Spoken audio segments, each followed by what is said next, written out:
Across all 5 Hunger Games novels, darkness isn't just a theme, it's a reality that permeates every corner of Panem. These moments define the horrific depth of the world. In the 74th Hunger Games, the Capitol engineered wolf-like mutts. During the finale, Katniss realizes the creatures share the eyes and other distinct physical traits with the dead tributes. A brutal tactic meant to unnerve and destabilize the surviving tributes. Peeta is severely injured in this final fight as a mutt mauls his leg. It's rarely mentioned again, but in canon, Peeta lives with a prosthetic for the rest of the series. Winning doesn't mean freedom, it often leads to a lifetime of exploitation. Nick confirms that he and other victors were forced into sexual slavery by Capitol elites. The Capitol used threats against their loved ones to maintain control. Many victors are drug and alcohol addicts. Haymitch developed an addiction to sleep syrup after losing his family. When the Capitol cut off his supply, he turned to a bootlegger, leading to full-blown alcoholism. Addiction is common among victors. Morphling, a Capitol drug similar to morphine, is frequently abused.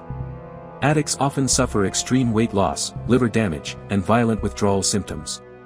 Darius was a young peacekeeper in District 12, friendly, light-hearted, and sympathetic to Katniss. When Gale was whipped in public, Darius tried to intervene. The punishment? He was taken away and turned into an avox, a mute servant, with his tongue cut out. He later reappears in the Capitol, forced to serve Katniss and Peeta before the 75th Games. But the horror doesn't stop there. In the Ballad of Songbirds and Snakes, Coriolanus Snow witnesses avoxes being used for human experimentation. Some have feathers, talons, or even tentacles grafted onto their bodies. They're not just prisoners, they're test subjects in Capitol labs. After the Quarter Quell, Peeta is captured and brutally conditioned by the Capitol.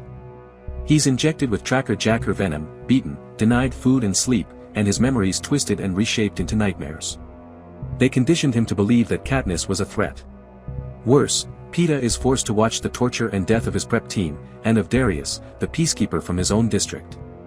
He comes back from the Capitol so psychologically broken that he immediately tries to kill Katniss on sight. This isn't just brainwashing, it's chemical warfare.